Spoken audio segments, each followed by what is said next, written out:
Hello दोस्तों, स्वागत है आपका आपके चैनल पे। दोस्तों मैं हूं संगम कुमार और आप देख रहे हैं चैनल फोकलिफ्ट एंड टीवी। दोस्तों आज मैं बताने वाला हूं कर्टिस 1253 जो कंट्रोलर होता है वो हाइड्रोलिक मोटर ऑपरेशन के लिए ये सारा कनेक्शन आपको डिटेल में समझाने वाला हूं।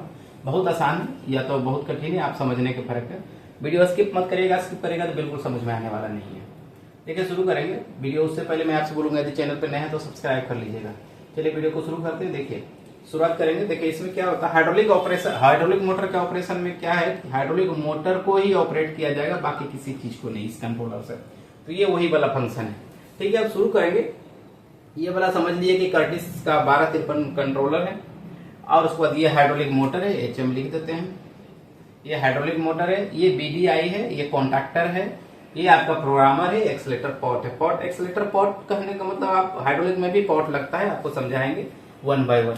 चलिए शुरुआत करते हैं। शुरुआत सबसे पहले हर बार हम लोग बैटरी से ही करते हैं। तो बैटरी में दो टर्मिनल होता है, पॉजिटिव और नेगेटिव। नेगेटिव सीधा है जो आपको बैटरी B- में चला जाएगा और कहीं कुछ झमेला इसका नहीं है।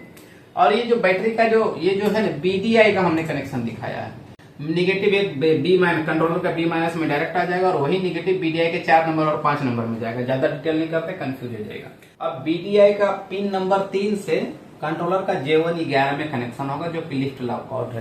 लिफ्ट लॉक आउट क्या होता है, जब बैटरी लो हो जाएगी मतलब जब बैटरी डिस्चार्ज हो जाएगी तो आपको कंट्रोलर हाइड्रोलिक मोटर को ना चलाए और बैटरी की सेफ्टी के लिए लिफ्ट लॉक आउट होता है। तो BDI आपका इसका पावर ही काट देगा, सारा सिस्टम का पावर तो रहेगा लेकिन सारा सिस्टम को एक तरह से समझिए पैरालाइज कर लेगा, कुछ नहीं करने देगा। तो इसलिए लिफ्ट लॉक आउट लगाया जाता है। यदि ये नहीं लगाएंगे, इसको डायरेक्ट भी लगा देंगे इसमें तो भी चलेगा, लेकिन ये लगा देने से आपकी बैटरी की सेफ्टी रहती है, कंट्रोलर मोटर की भी सेफ्टी रहती है। ठीक है, आगे बढ़ते हैं। अब सारा कहानी पॉजिटिव में होना, नेगेटिव में कुछ नहीं।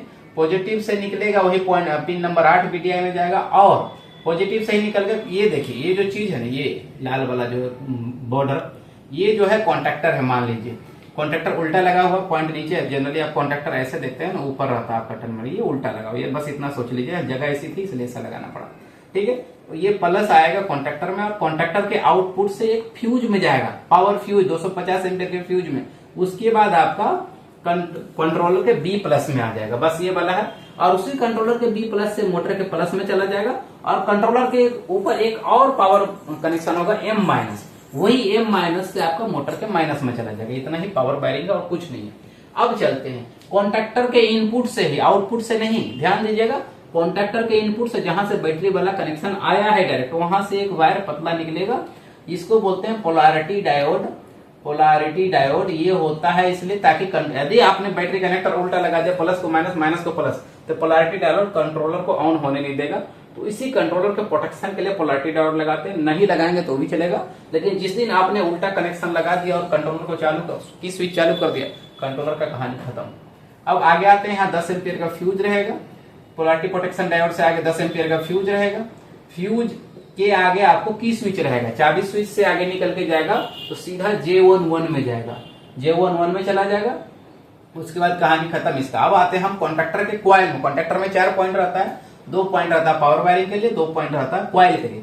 तो कॉन्ट्रैक्टर के कॉइल में एक तो की स्विच वाला जो आउटपुट आया वहीं से डायरेक्ट चला जाएगा कॉइल में, और एक J1 12 से चला जाएगा कॉइल में। बस कॉन्ट्रैक्टर का कनेक्शन खत्म हो गया।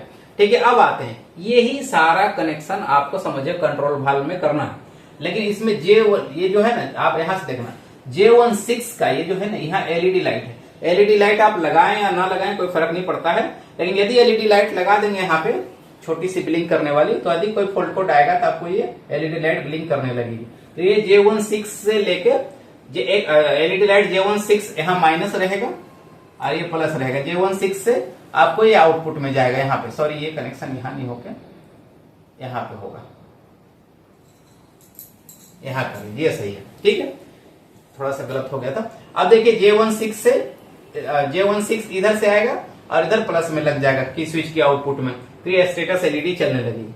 अब देखिए क्या है, स्विच है, 1 switch, 2 switch, 3 switch, 4, S1 S2 S3 S4, 4 switch है। ऊपर वाला इंटरलॉक है, ऊपर वाला इंटरलॉक को आप डायरेक्ट कनेक्शन भी कर देंगे तो चलेगा, और बाकी इंटरलॉक लगाना चाहते हैं अलग से, जैसे डेडमैन स्विच वगैरह, तो आप लगा सकते हैं, बाकी इतनी आवश्यकता नहीं है। ठीक है, अब आते हैं S1 S2 S3 S4, ये कनेक्शन देख रहे हैं। ये देखिए S1 स्विच 1 J1 10 में है, स्विच 2 J1 9 में है, स्विच 3 J1 8 में है, स्विच 4 J1 7 में, मतलब 7 8 9 10 जो है स्विच का कनेक्शन है। लिमिट स्विच जो आप लगा सकते हैं कंट्रोल वाल्व के नीचे जो लिमिट स्विच रहता है, ये बहुत सिंपल है।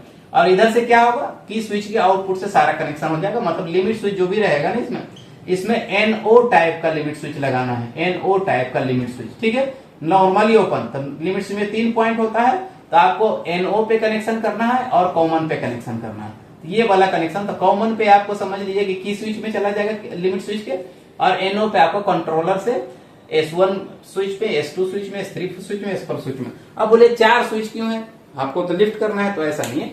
इसमें एक अप डाउन करने के लिए होता है, वो एक लिमिट स्विच हुआ। उसका टिल्टिंग करने के लिए होता है, एक लिमिट स्विच हुआ। मान लीजिए आपके सिस्टम में साइड शिफ्टर लगा हुआ, तो एक लिमिट स्विच हुआ।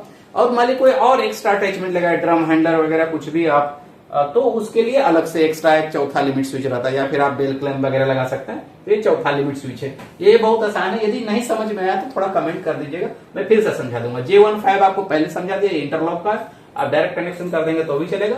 बाकी डेड मैन स्विच वगैरह कुछ लगाना चाहते हैं तो आप इंटरलॉक में लगा सकते हैं। इधर आते हैं, इधर कुछ नहीं है, J1 J2 ये सारा कनेक्शन J2 का है। आप देखिएगा ये कंट्रोलर के ऊपर ना ऐसे रहेगा, ऐसे और ऐसे, ठीक है। तो यहाँ पे जो 4 पॉइंट है प्रोग्रामर का ये J2 है, और यहाँ पे जो 24 पॉइंट है ना, ये वाला जो आपका रहता है ये कम्युनिकेशन का, ठीक। बस इतना ही कनेक्शन है।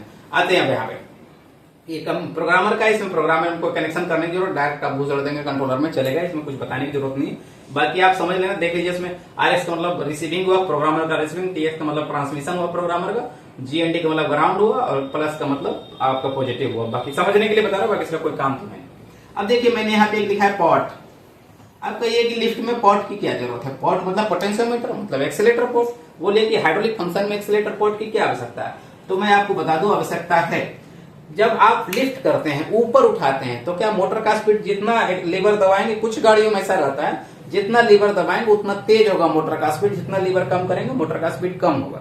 और कुछ गाड़ियों में ऐसा रहता है कि लीवर दबाए अपने आप लिमिट स्विच दबा गन से फुल स्पीड में चला। तो ये यदि आपको प्रिसाइज कंट्रोल करना है, एकदम एक्यूरेट कंट्रोल करना है लिफ्ट को, अप डाउन को, अप को डाउन को, तो आपको पोटेंशियोमीटर लगाना पड़ेगा। और पोटेंशियोमीटर देखिए इसमें मैंने 3 वायर कर दिया। पोटेंशियोमीटर कहाँ लगेगा, आपको वो भी कंट्रोल वाल्व में ही लगेगा, जहां आप अप डाउन वाला स्विच लीवर लगाए उसके नीचे या उसके ऊपर, जहां पे भी आप एडजस्ट कर सकते हैं कंट्रोल वाल्व के ऊपर, वहां पे लगेगा। तो देखिए 3 बार वाला पोटेंशियोमीटर कनेक्शन किया हुआ, 3 बार रहता है ये पोटेंशियोमीटर में। 0 to 5 किलो ओम का पोटेंशियोमीटर है, 0 to 5 किलो ओम का पोटेंशियोमीटर है, ठीक है। 3 बार है। J1 हाई पे लगेगा, मतलब 5 किलो ओम के साइड में। J13 जो रहेगा आपको बीच वाला कनेक्शन में लगेगा, ये वाइपर का है, जो बीच में कनेक्शन पोटेंशियोमीटर रहता है उसमें लगेगा। J14 लो पे लगेगा, जो 0 पे लगेगा। लेकिन यदि आप चाहते हैं कि आप 2 ही वायर वाला कनेक्शन करना चाहते हैं, तो आप ये कर सकते हैं, लो को हटा, लो और वाइपर को, हाई को हटा सकते हैं, लो और वाइपर को रख सकते हैं। उसका स्क्रीनशॉट ले लीजिएगा पहले ही, नहीं तो जरूरत पड़ेगी तो आपको पता नहीं चलेगा, ठीक है। एक लो को रखते हैं J14 पे और J13 पे, तो ये 2 वायर वाला कनेक्शन है, ठीक है। दोस्तों कैसा लगा वीडियो अच्छा लगे तो लाइक और शेयर जरूर करिएगा। चैनल पे नए तो जरूर सब्सक्राइब करके जाइए। किसी तरह का क्वेरी है, क्वेश्चन है, तो आप मुझे जरूर कमेंट करके बताइए, हम आपका सोल्यूशन करने की कोशिश करेंगे। मिलेंगे किसी नेक्स्ट वीडियो में, तब तक के लिए जय हिंद, जय भारत।